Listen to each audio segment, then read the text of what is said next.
साधु मेरी आत्मा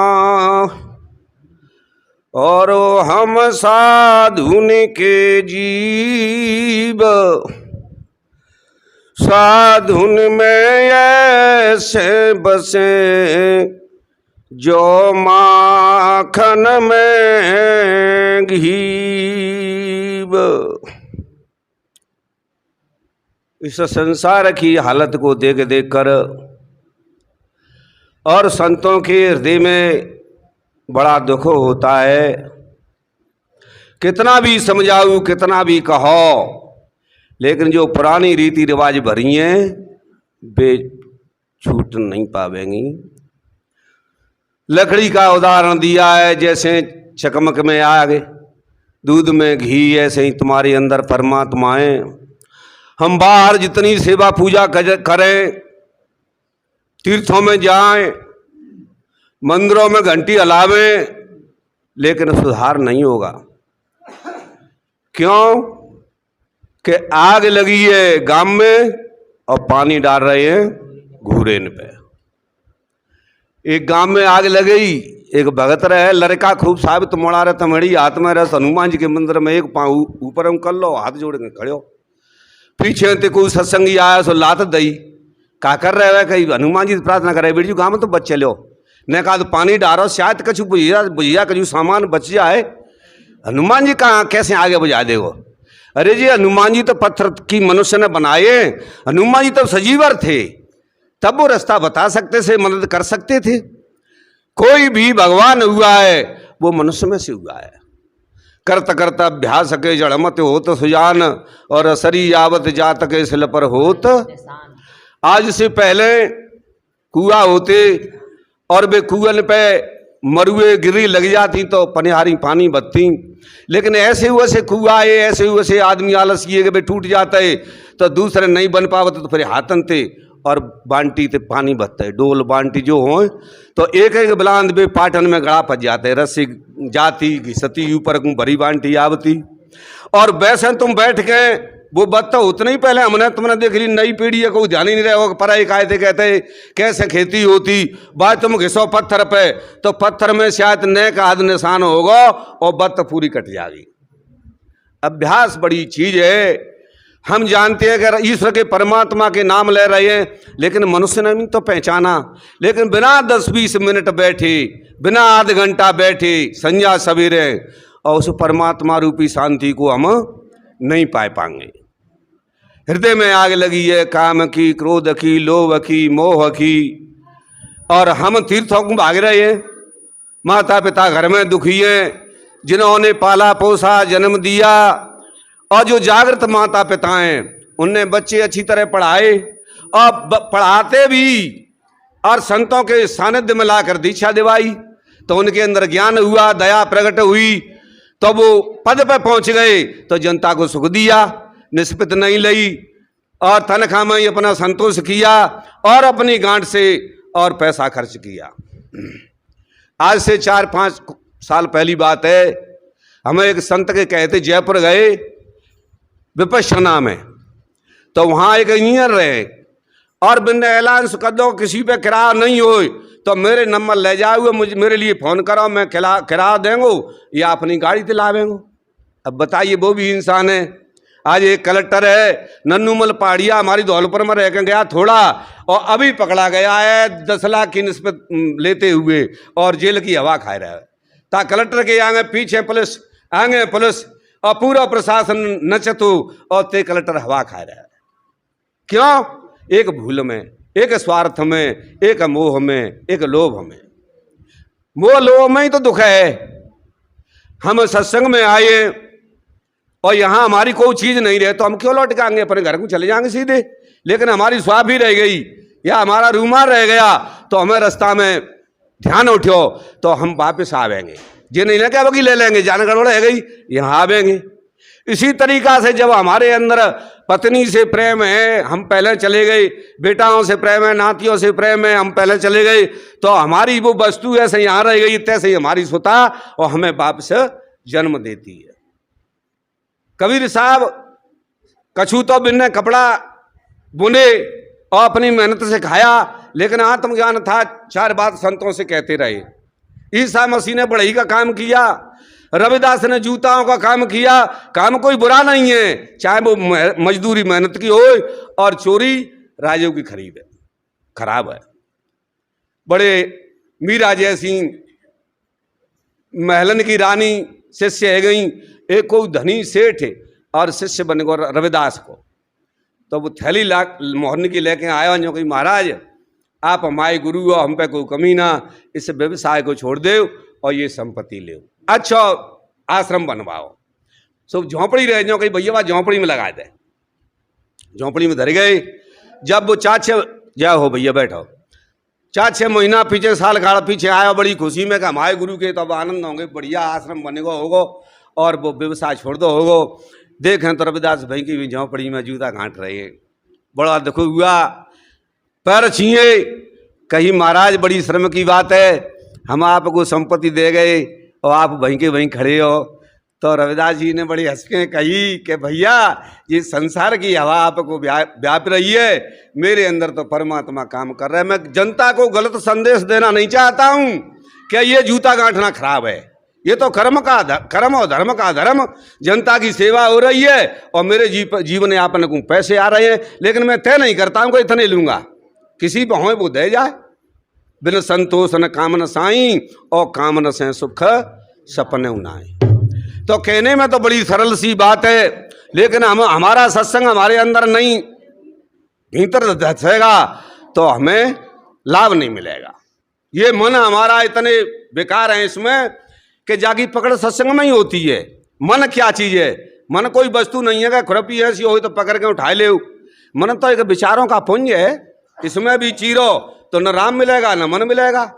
ये शरीर है तब तक इसमें सब कुछ दिखता है। फूल में खुशबू है, आप फूल की खुशबू ये ढूंढो बा में और एक एक पंखुड़ी करके उन्हें देव, फूल खत्म हो जाएगा और साथ में खुशबू खत्म हो जाएगी। तो इस शरीर में रहते हुए और हम उचित अनुचित को, भलाई बुराई को और हानि लाभ को और समझे। एक राजा का मंत्री था तो उसका बड़ा आदर होता था, क्योंकि राजा का मंत्री है। आज भी कोई कलेक्टर का पीए हो या उसका बॉडीगार्ड हो तो हम तो खुशामद करेंगे, भैया कोई काम पर जाओ तो जो कलेक्टर के पास रहता है। तो वहां ने विचार किया कि मेरा ये कायदा होता है तो मेरी बुद्धि के ऊपर होता है कि मेरी सुंदरता के ऊपर होता है, कारण क्या है इसकी परीक्षा करूं। और वास्तव में कोई अंदर बात उत्पन्न होगी उसकी हम खोज नहीं करेंगे तो उसका पूरा पता हम नहीं लगा पाएंगे। जैसी कचहरी राजा का दरबार समाप्त हुआ और वहां है कहीं गया तो खजाने में तो एक चीज उठा ले वो मंत्री, बिना पूछे बताइए। अब उसका संतरी देख रहा पर मंत्री है, राजा को कछु नहीं कही। दूसरे दिन फिर दरबार में आया और फिर 2 चीजें उठा ले वो। संतरी विचार कर रहा है कि इसकी रखवाली मेरा जिम्मेदारी है और कोई भी हो चीज़ें ले जाना तो ठीक नहीं है, लेकिन फिर भी हिम्मत नहीं बोली। राजा का मंत्री है, राजा के यहाँ ज़्यादा सुनाई होगी सो कुछ नहीं कहा। और 30 दिन फिर दरबार में आया, दरबार बंद हुआ तो फिर वो एक चीज़ उठा के ले गया। अब हद हो गई, 100 आगे गिनती नहीं और हाथे ज़्यादा बिनती नहीं।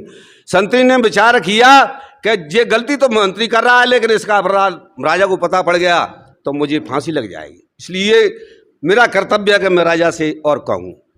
वहाँ पहुँचे, हाथ जोड़े दरबार से पहले ही कि महाराज आपका मंत्री 3 दिन से खजाने में से और एक 2 वस्तु उठा के ले जा रहा है। राजा को बड़ा गुस्सा हुआ, मंत्री होते हुए और व्यवस्था पक है, व्यवस्था बनाने की सलाह देता है, खुद भी चोरी कर रहा है। देव की जय। तो जब मंत्री वहाँ आया दरबार में तो राजा ने कहा कि मंत्री के हाँ कि आप खजाने में से चोरी करते हो, आपको चोरी के बदौलत 1 माह की और सजा दी जाती है। मंत्री ने विचार किया कि मुझे किसी ने ठहना नहीं है, पर यहां तक बात कैसे आई। मंत्री समझ गया कि हो सकता है जो रखवाला है इसका चपरासी है उसने कही होगी। मंत्री ने कहा महाराज मैं वस्तु तो ले गया हूं, आपकी वस्तु जो कि क्यों रखी है, पर एक प्रश्न है मेरे अंदर। क्या प्रश्न है कि मेरे मन में ये विचार आया कि मेरी जो पूजा सेवा हो रही है, लोग बाग उठ उठ के मेरे पैर छीन रहे हैं, तो मेरे पद के कारण है कि मेरी सुंदरता के कारण है कि बुद्धि के कारण है, इसलिए मैं उसमें से और एक एक चीज़ उठा के ले गया। आपकी चीज़ सुरक्षित रही है।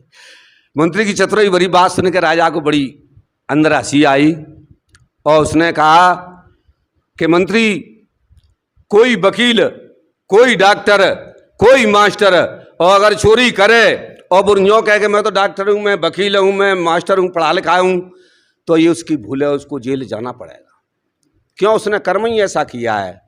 इसलिए आपकी न पद की सेवा हो रही, न बुद्धि की हो रही और न सुंदरता की हो रही, आपके चरित्र की हो रही है कि अच्छी सलाह देते, अच्छा राज चल रहा है, लेकिन साथ साथ तो आपने गलती की, इसलिए आपको ये दंड स्वीकार है। लेकिन आपने ये बात कही कि मेरे मन में प्रश्न था, तो मैं अपने दंड को वापस लेता हूँ, ये तेरी भ्रम था, वो निकल गया। तो हमारे अंदर जो विकार हैं, पद के, पैसे के या परिवार के, ये परेशान कर रहे हैं। ये न गरीबे देख रहे, न दोसरे देख रहे, हम किसी की चीज़ ले आते हैं, पैसे नहीं देते हैं, तो ये भी तो एक बहुत बड़ा अपराध है। जहाँ से वो एक लड़का है, हमने जो गाड़ी खरीदी है 2, तो वो में बैंक में नौकर है, अच्छी शादी भई, अच्छी बहुत बड़ी सुंदर लड़की, पढ़ी लिखी, 2 बच्ची उसकी रह गई ऑपरेशन से, तीसरा बच्चा ऑपरेशन से हुआ। अब उसमें कोई ऐसी डॉक्टर से भूल हुई कि कोई नस गलत कट गई, औजार लग गया उसमें, तो कम से कम 18-20 लाख रुपया खर्च हो गए। अब पे था, घर पर संपन्न था, उसका भाई एक बीच का डॉक्टर है बड़ा, और बड़ा भाई है वो सर्विसमैन है, लेकिन फिर भी तो पैसा पैसा होता है।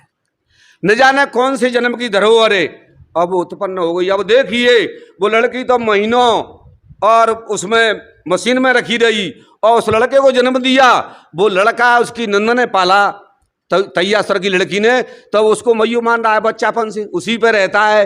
और वो कहीं चली गई तो ऐसे माता के लिए बच्चा रोता है, ऐसा रोता है, और बच्चा ऐसा हृष्ट पुष्ट है।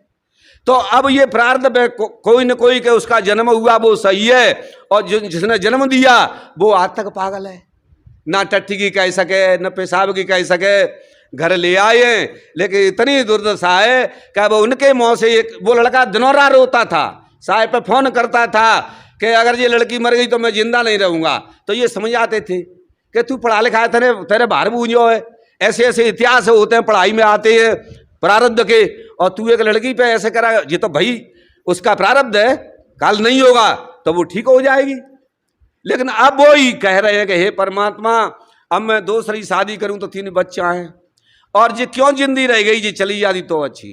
कहते हैं ये संसार बड़ा मतलब का है, हाल कछु हाल कछु।